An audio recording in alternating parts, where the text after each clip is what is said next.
Well, I got some really bad news. So I got everything down to drain the oil out. And let me show you what I got.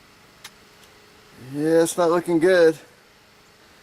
So it was still going strong. So that tells me it's got more damage than just like a crank. Could be a liner cracked. That could be why it's actually seized. Now, I've never done an L10 before. I do have the bigger 6-cylinder in my Mack truck, but I've never done the little 8.9 liter L10. So this is a little bit different for me, but it's not good. So I know we got to pull the head off, but I'm still going to go ahead and pull the oil pan off.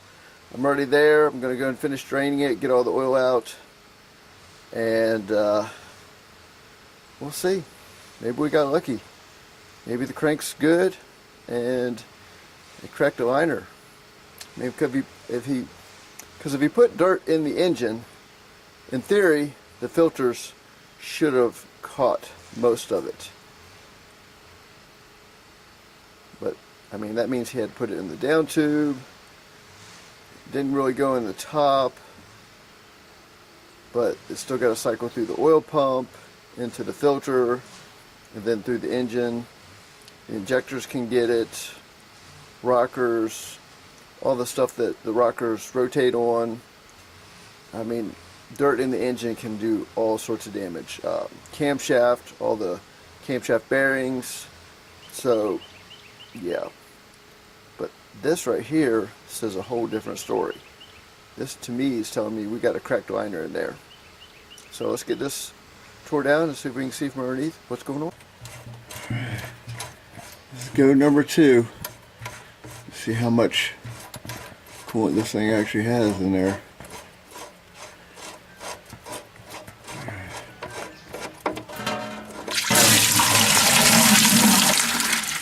Oh, okay.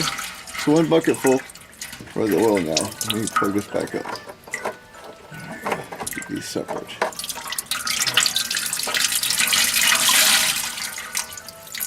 Alright. Yummy. Alright. Some nasty, nasty oil. Alright, let me get the oil out and then we get this pan off. That has got to be some of the nastiest oil I've ever seen. It's that bad.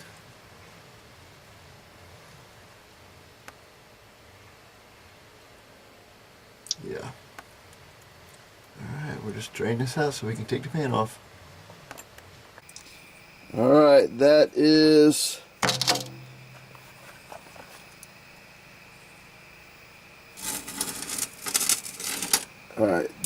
the nastiness, the sludge I was telling you about. That was in the pan.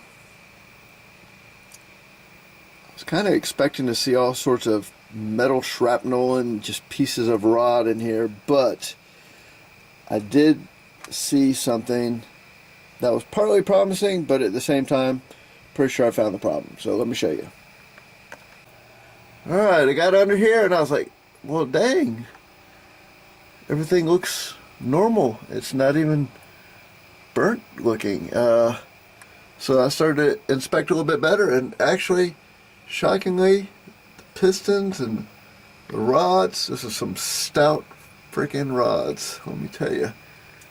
And everything was like starting to look pretty good. I was like, well, and then I got to this one. And then I got to that one right there. It is all sorts of baked. And then further up, when we were winching this up on the trailer, you can clearly see it actually did move a little bit. You can kind of see on the side of the liner where the piston with some oil or whatever's on it just kind of left a mark. So it moved, but that rod is the problem rod right there. It's a different color. And the one next to it's in really good shape, and the one right there is in really good shape. And I mean, the gears up front look good, and all the main caps look really good, but we know that rod is bad. So I'm going to pull it down.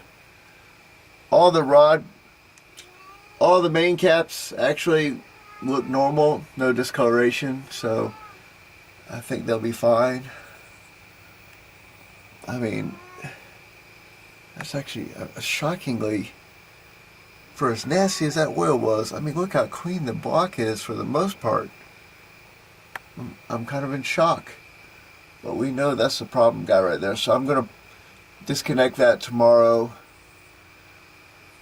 Unfortunately, I'm pretty sure there's no way to just put rod bearings back in and let her rip. That's just not going to happen. I know it got so hot. So I know I'm going to have to replace at least one rod, more than likely. I think I'd feel more comfortable just replacing the rod since it got so hot that it baked itself inside of all this oil. Yeah, so, man, that's shockingly not bad looking under here. I was expecting it to be black and just nasty as can be, and it's not the case.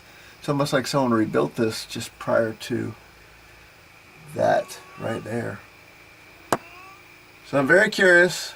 I'll tear it down in the morning and we'll come back and see. But that means the engine will have to come out and that crank's going to have to come out. That's not something I can repair in the truck. Yeah, it's a shame. Alright, well, we know what the problem is. So let's get at it and I'll get this bad boy out and yeah, I'll get the head off and kind of get a good look at everything and yeah. Shockingly, all the liners look good, so it just also makes me wonder where the heck all that coolant came from. So that's the next problem. We got to check out how all the coolant got in here.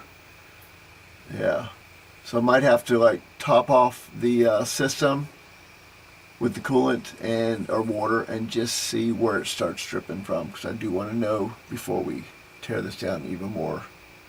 All right, there's the problem child. So tomorrow I'll have another video showing how bad it was, and I'll take a couple of the other ones off, rod caps and main caps, just kind of get a look at everything and see what it was like. All right, we'll also probably pull off the oil filters and cut into them and see what all was in them. So we'll get a little bit more into this so we know exactly what's the deal. Well guys, I got it off. It definitely spun a rod bearing and it looks like it did some serious damage in there. So while I was in there, you can see a little bit of green right there. So that is coolant. So this is the cylinder. Somehow or another, it cracked a sleeve or something. Maybe it got so hot, I don't know. Maybe there's something broken out in there, I don't know. Maybe it split something. Something's not right. So I'm going to pull the head. I'm going to go ahead and pull the rod next to it and just see what that cap looks like. But now the fun begins. Alright, that is the damage. She's nasty. So, and of course someone told me that any of these bigger engines, when they get any kind of heat on the crank, they warp. So, and then I had to call several different machine shops. They're like, oh, we can't turn it, we can't do anything with it. So I tried to find a replacement with the old part number, then there's a newer part number, and then there's apparently a TSB, and then everyone's like, oh, we can't get that crank. So the only way you can get the crank is if you get it with a block. So yeah, we got some issues going on. So I'm going to go ahead and pull this cap off right here and see what we got, and then I'll go ahead and start pulling this down.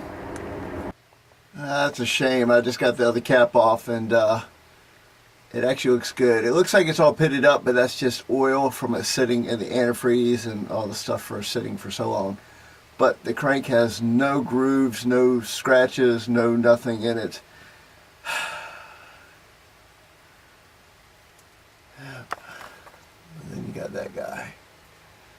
So we're going to go and get it out. I finally got a hold of a machine shop that says they can possibly turn it. Heck, they charge $50 just to mic the dang thing. And yeah, so If not, I've got to get a used block and get this redone. So, yeah. Alright. I'm so bummed. Got to do a replacement on the crankshaft, so I do want to go ahead and try to get the head unbolted. I don't know. I might just wait till I get it out. But I know that this cylinder is the one that is dripping coolant because it's coming straight down, a couple of drips here and there. So something cracked up on that sleeve.